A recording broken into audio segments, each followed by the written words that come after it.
when we first started talking about this, I said, what's kind of the comfort level, the thing that you're most comfortable talking about to kind of start this off? And you said your dad, and I think that would be a great story to hear about, because there again was on the first undefeated Chaney team in 1929, and you also said Red Angelo, and so that's where we're going to kind of start now, is just kind of look at the history of Red Angelo and hear from your perspective. And here again, right, why is it unique? A lot of guys played for Coach Angelo, but you played for him, mentored by him, and then walked in his shoes down the line as the head coach. And so maybe you could just start by telling us a little bit about him, from how he influenced you and other players. Well, I think anybody that listens to this would attest to the fact that the influence that Red had on not only his players, but I think anybody whose lives he touched would all point in the same direction, that it was life-changing. I mean, he was just a special person that could hit the buttons in you and make you want to do things that you never thought you possibly could do.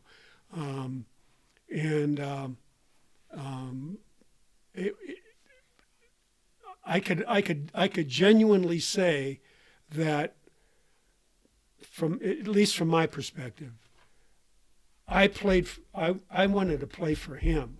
Okay, certainly Chaney was special, and it will always be special, but it was to impress. It was to impress Red. That was the hold he had on his players, and testimony to that would be, when I was 50 years old playing pickup basketball in the gym, and Red would walk in,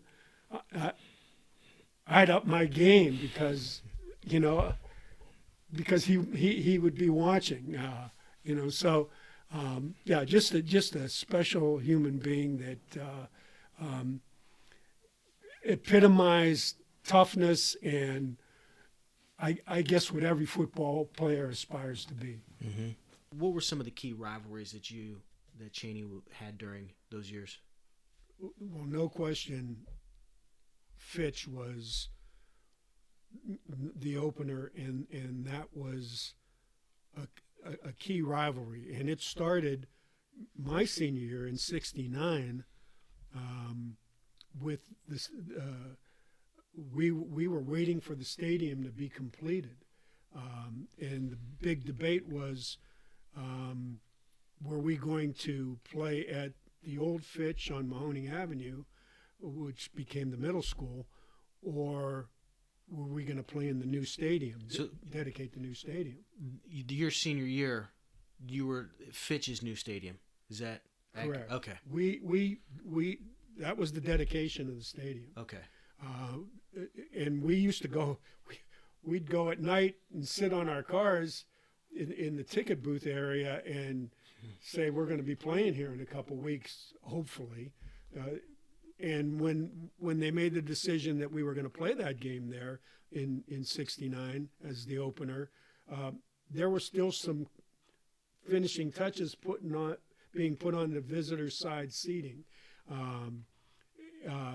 But we ended up opening with Fitch that year, lost 14-0. They had a great football team, and Andy Kuchmaner broke 2 long runs, and we lost. But as I said, Fitch was certainly a big rivalry, and then there was some really epic games while Ed was coach, and certainly when we came in and took over, we had some great battles there too. So Fitch I would say was probably the biggest rival. Plus there was that connection with the West Side. I mean, what separated Chaney and Fitch kids was Meridian Road. Right. You know, I mean, there was a lot of toughness in that stadium over the years. It was all about, getting my legs under me. You know, you come in, you think, I got college experience. I'm gonna change the world. And if there's a way to beat someone, we'll figure it out. And it's just not that way. You know that. I remember you saying to me one time at the start of your career, it was, give me a can of chew and 3 films and I'll figure a way out to win the game. And that's a fact. That was my mindset. Absolutely. And it just goes to show you how naive I was. It was because of experienced people like your Uncle Red and Mike Dobrin, that kind of grounded me and made me realize, hey, you're not going to do this yourself. Remember, as a player, an irate parent coming and yipping, and us being in shock, that some standing at the fence yipping that Red playing favorites, and his son should be playing. Now, my heart went out to the kid. I mean, I felt horribly bad, not because of, Red would take it out on him, but, I mean, nobody wants their parent intervening on their behalf. At least not back then. Maybe now they do. I was going to say, I don't know. Red's attitude was, hey, fella, you're whistling Dixie. Red would want you to hit that last guy and knock him into the fence. I mean, that would be like the big deal. But when we were seniors, we had a kid named Luke Hotel. They called him the Brick Wall. He didn't play. I mean, was on the team, but wasn't good enough to play, but was like a brick wall. I mean, and he was pissed because he never got a face mask. It didn't come in. He had a special helmet because his head was so big, bigger than mine. And so he'd strap that hand shield to his forearm, and he'd wait for you. And as you come to him, he would lay into you. Oh, God. Brick wall. The brick wall. This is probably another thing I shouldn't tell, but when we were at Ursuline, I said, we've got to have a phone in our office. Somebody gets hurt, we got to have a phone. And of course, Tom Carey's principal, and he raised 9 kids and worked 3 jobs, and he says, well, you can have a phone, but you guys got to pay for it. And I go, oh, that's great, right? We're going to have to pay for it. So we get the phone. So now we got to pay for it, right? So how do you think we're paying for it? We're betting college games. We're betting college games. I got 2 guys, I won't say who they are, on the staff, that they were in charge of making sure we got enough money to keep our phone on for a whole year. And of course, they go, call Barnett. Find out if his quarterback. I go, I can't do that. Call him. All right. I said, how's it going, man? I said, hey, how's the quarterback going to play? You son of a bitch. I can't. What? You guys are betting. I go, it's nickel dime, man. We got to keep our phone going. He says, yeah, he's playing. It ain't going to matter. I laugh. We laugh. Oh, I tell you. And that's how we paid our phone. One of the things that I was kind of thinking about,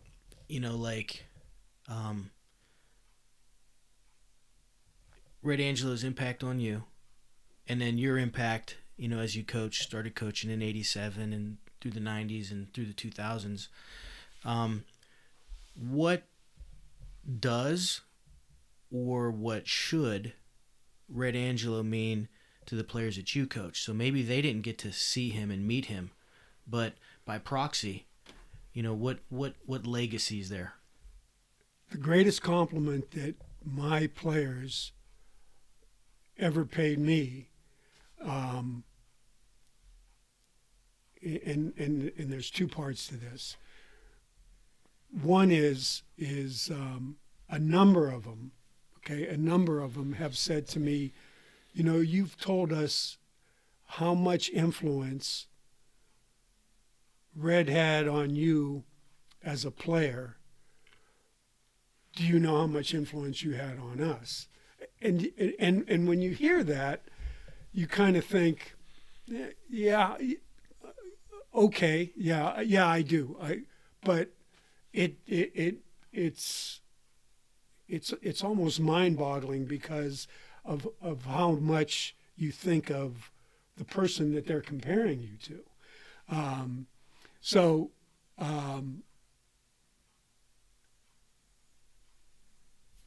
The fact that those players felt that, or indicated to me that you should know that, okay, was certainly special. And we were talking this past week as I was kind of looking over just the statistical career of Coach Angelo, and starting in 1955, ending in 1970. And, you kind of struggled your first 3-ish years before you got it going. And, Coach Angelo's career record was kind of like a tale of two careers, right? A first half and a second half. He started off going 1-6, 2-7, 2-7, 1-8, 2-7, 1-5, 1-7, 1-5-3. I'm sorry, 1-7-1, 3-6, 4-4-1, and then it takes off. And so it's something to the tune of 15, 51, and his first 8 years he was 13, 53, and 6. 13, 53, and 6. And in his last 8 years, he was 51, 15, and 4. So we were talking, and I said, in today's game, the way things are, he wouldn't have made it. And all those things, the kids that he impacted, the Hall of Fame career, wouldn't have happened. And thoughts on that? He the first half of his career, he was laying the groundwork for toughness. Mm-hmm. There's no other way to say this other than he was just kicking ass and taking names. I mean, he was beating kids up, and I don't mean literally, but maybe to some degree, and it was just no nonsense. I mean, he was lining up with the kids. He was putting on gear and scrimmaging. Yeah. They used to have an all-star game.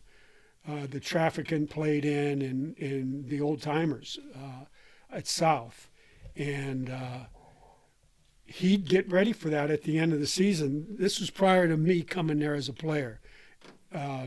So he was in his 40s then, and he'd have the players holding bags and whatnot, and the last couple of weeks of the season, he'd be running, doing cross body blocks and shoulders and sticking people, and Yeah, it was. As a matter of fact, just the off-track side note, I could remember us practicing in it in the summer, and it was just brutal hot, and we were doing sweep drill, and both guards pulled unbalanced line, and he was in his run it again, and we just kept running it again and running it again, and Billy Torek was the other guard, and he said, no, that's not what I'm talking about when you pull, and he said, run the play, and he jumped in and he no shirt on, just a pair of coaching shorts and coaching shoes, and Jerry Sanchi was the quarterback, and he said, run the play, and Jerry's looking at all of us like, is he really going to pull and go downfield and get another block? And Red turned to him and he said, hey, Junior, I said run the play. So he did, and that's exactly what he did. He pulled, and the poor sophomore that was downfield holding a bag that he probably ran over. I could just imagine the terror that he experienced. But anyway, that's who he was, and that's what he did. And he used to tell us, hey, when I was losing, people would put their arm on my around my neck and say, hey, Red, you're a good guy. He said, bullshit. He said, I don't want to be a good guy. He said now they won't even scrimmage us. And that's where he wanted to get it. I mean, because the bottom had fallen out in the late 40s, early 50s. Chess was getting older. He was there for 26 years. And, I don't know what the dynamics were as far as getting kids out or whatever. And so Red comes in as a ball of fire saying, hey, this is the way it's going to be. And kids were like, I can't do that. Mm-hmm. And Red's attitude was, those who stay will be champions. Mm-hmm. Okay, so stick and stay. It'll pay the whole 9 yards. And I'm sure there's some guys from the early year that are still around that might have. I never ran into anybody that would have would be a naysayer as far as what Red did, but kids just weren't coming out, and he was one of his early players was Frank Ciccatello, who ended up being partners with Joe Namath in Bachelor's 3 because they played at Alabama together, and Chick would come in. He was in this hotel business, but he would come in one time a year, and it would be buzzing for like weeks. Hey, Chick's coming next week. Chick's coming next week, and he'd run the practice, and it would just be insane. Now, by the time I was a senior, Chick stopped coming. There was always the threat that, hey, you know what? Chick's coming in a couple of weeks. You better up your game. So everybody would worry about Chick coming. But like I said, my senior year at least, and I don't think my junior year either, did he come around. But he was definitely coming in, and like I said, he'd put those guys through nightmares. I mean, it was crazy. So it was kind of, that philosophy of, those who stay will be champions. Right, and weed out. Yeah. Oh, right? Yeah. Oh, yeah. Weed out. Yeah, you're talking about they're lining up against Niles back there that were the kingpins, and maybe getting beat 50-0 sometimes, and dressing 20 guys, maybe, Yeah. because kids couldn't hang. And Red would try to promote guys to come out. Some of the kids that would want to play sandlot, okay, Red would give them old helmets and shoulder. I mean, you get sued now, but he'd give them old helmets and shoulder pads and say, "Hey, you guys go and kill each other on the weekend, but remember, we're always open for business. We'll take you."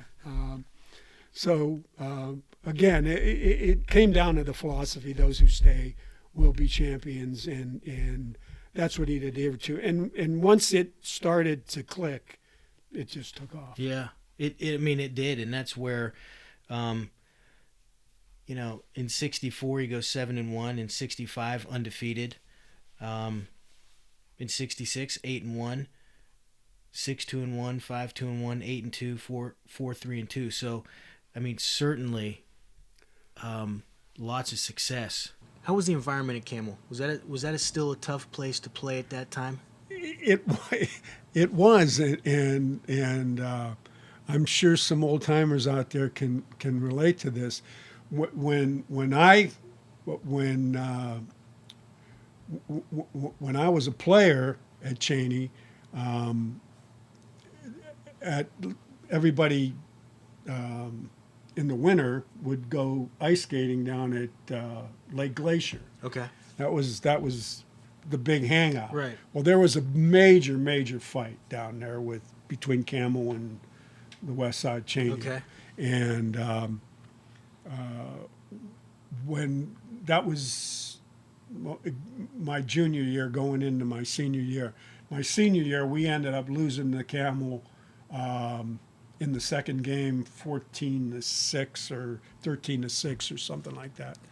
And they were all standing in that area at the end of the where you go into the locker room. Yeah. Because their locker room was right across from you. Yes. And chanting Glacier Lake.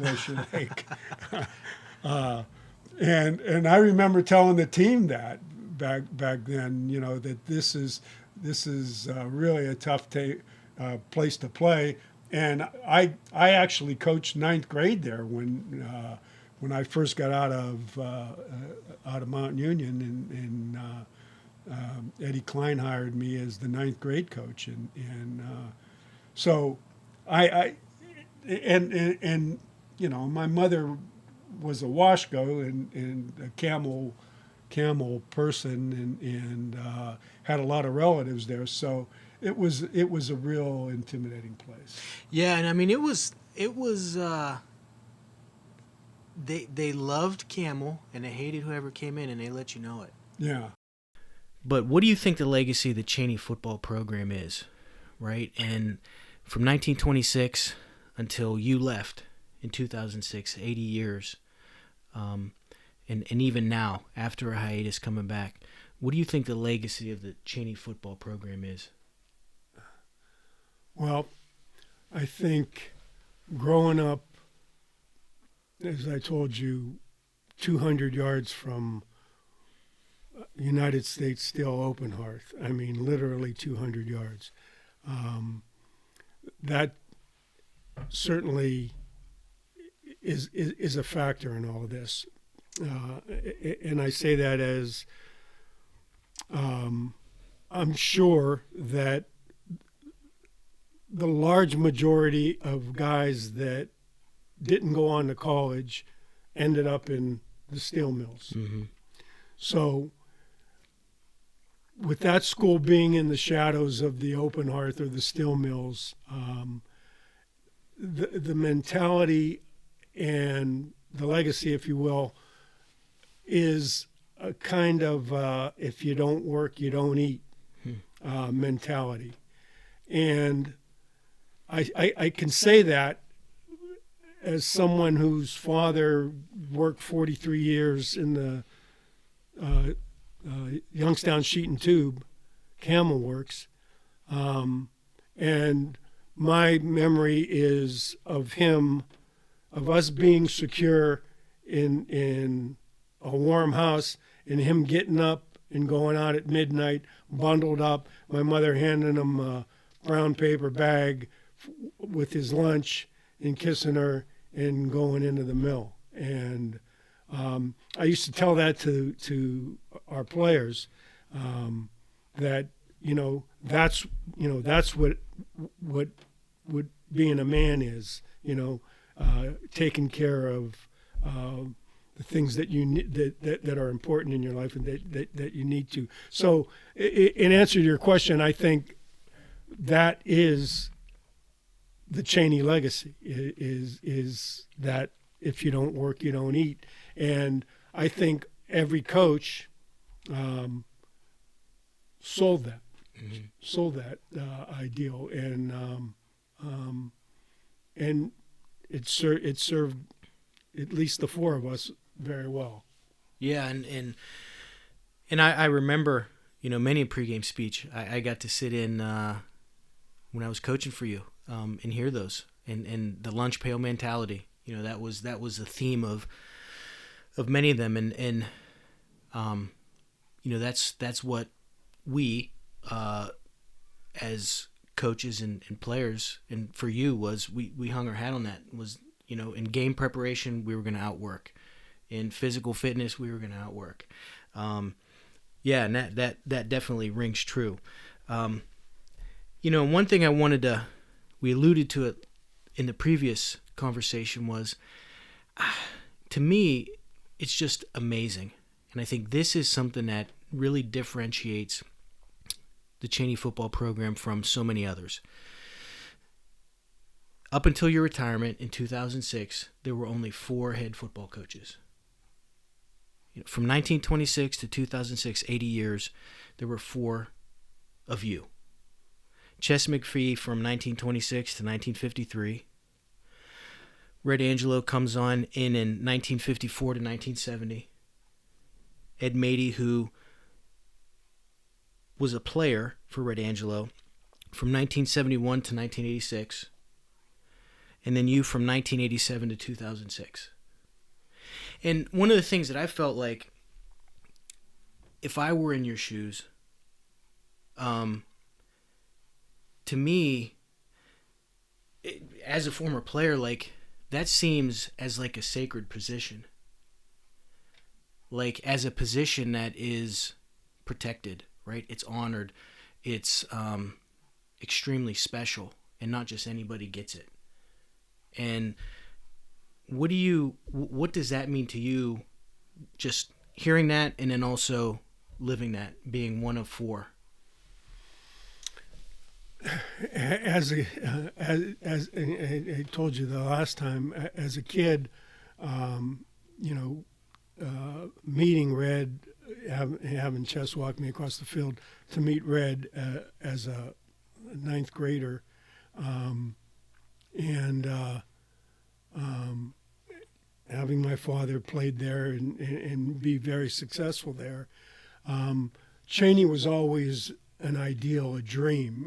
It was always something that was very special. Going to the old timers reunions at Lakeside Golf Course with my dad, and seeing these guys bigger than life and meeting them, and probably not realizing at the time the greatness that was in front of me, but still being in awe, just because I couldn't go anywhere, or or I should say wherever I went, it was always stories of, if do you play football? And I, at that time I'd have been at Holy Name. Yeah. And well, if you could be half as good as your father, you'll be a great player. Which I never was, half as good as my father. But I know I was a player because, and I can say that with certainty because Red told me that. Yeah. Okay. Right. And it was I was in awe as a young kid being around that, and then when I had the opportunity to go there, it was an aspiration that was excitement and just full of anticipation of following in the footsteps of my dad and the stories that I've heard about all the greats that came there. So it was a dream come true when I entered as a sophomore. Actually, when I went to West as a ninth grader, it was a dream come true. And so, did you have that same that same allure, that same, and I don't mean this the way it sounds necessarily, but it almost seems when you have three people who have been in your position, right? In 1987, you're hired as a head coach. There's three of you, three head coaches prior to you. It's almost like, hey, you know what? We're passing the torch to you, or you're getting crowned. Is that more of a burden or more of an excitement, or a little bit of both? Well, having coached with Ed and playing for Red and Ed, and having known Coach McFee, it was very, very humbling. Yeah. I mean, when I interviewed and when I was named the head coach, I was, I was extremely humbled, and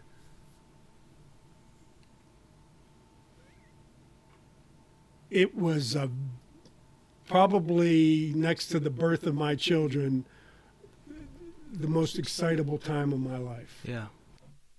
Do you have any? Who are some of the great players of his career, of his tenure, that stood out to you, either that you played with or that you looked up to coming up?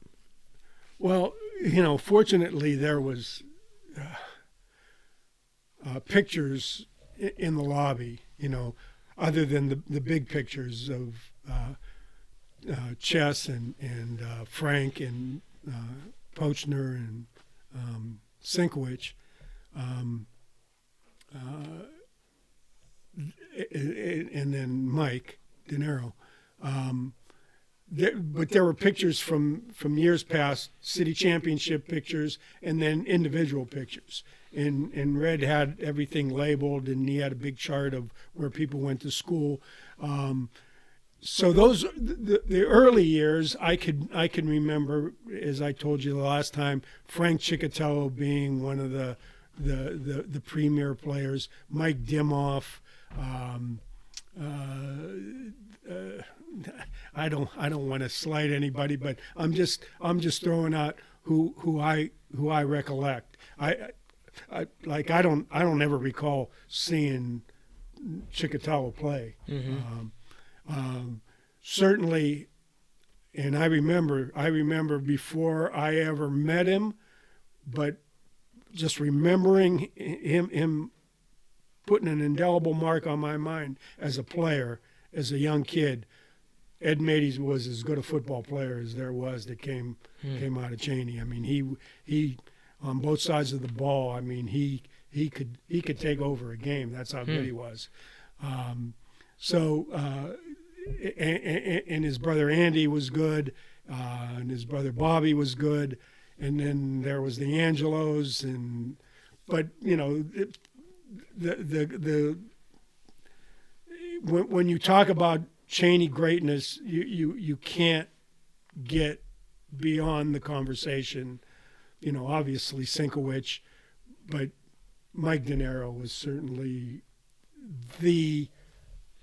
what epitomized a Chaney football player. I mean, he was just tough, athletic, and just a great football player. Yeah. And that's something that we've talked about, previously, maybe delving into some of those greats and what made them great, right? And some stories with that. Yeah, just to mention, I saw Mike De Niro at South. Joey Livas was a quarterback for South. Became an NFL official and was a great player. I think he played at Bowling Green too. But I saw him. Mike was rushing him and reached back to throw into the end zone, and Mike intercepted it out of his hand, took it in like 70 yards. Yeah. You're playing Rayan and John Turco. You lose that game 20-18. Yeah, that's the game with the phantom illness at the end of the game. I mean, we should have never been in the position for that to occur because we had the lead, and we punted, and they were deep in their own territory, and we were playing real well defensively. And of all people, our best defensive back, Mac Gilchrist, Powell got behind him, and they hit a 50-yard pass, put him down in there in scoring position. But we were hanging tough defensively even then, and they got an extra playoff at the end of the game. Can you talk about that real quick? The clock was running out. They were out of timeouts, and they were on the 2 or 3 yard line, and they ran a play. We stuffed them, and there was not enough time to huddle, get a play from the sideline or whatever, or even gather up and run a quarterback sneak or whatever. Right. But as soon as that play stopped them, it was like I said, 12 seconds with the clock running. A kid was standing in the end zone and just went down right in front of the official, like he was talking to the official, and then like somebody hit him with a tranquilizer. Sniper fire. Yeah. And they stopped the clock. Turk got a play in, got the kid off, and they ran it in. And that's where Turco made the statement. He'd rather be lucky than good. And as I said, I remember because the guy that stopped the clock was actually a Chaney guy, and they. I think it was understood. It was discussed at the rules interpretation meeting that week that the protocol on that is, in that situation when it's obvious that somebody's trying to hoodwink you, that the official should, the first concern's got to be the athlete. There's no question. Sure. But the official should say to the kid, "Are you okay?" without chopping the clock. Are you okay? But if he's, obviously unconscious or something, then, he so I don't know what went on as far as that was concerned, but the kid went down. There was obviously nothing wrong with him. He bounced up and, but we should have never been in that position. Right. I mean, you're playing a city title. This is what you've been working for. You've been grinding for 3 years. It's lots of downs. First city title. Yeah, and what kind of dampened or darkened the mood is one of our players, Brian Terleski. His sister was battling cancer at the time, and so he was. He was obviously down and concerned and consumed, and we were trying to be there for him, but no one lost track of his plight or what was in front of us, and it was unfortunate that she lost her battle that week. But it was almost like it was a sign. I mean that okay, you know, thanks for all your support, Brian and Chaney, but go out and do what you got to do. So we went to the funeral that Saturday morning, and you know, we were there for Brian and the family, and we went and played the game in the early afternoon, and it was a really good. It was at YSU, great atmosphere,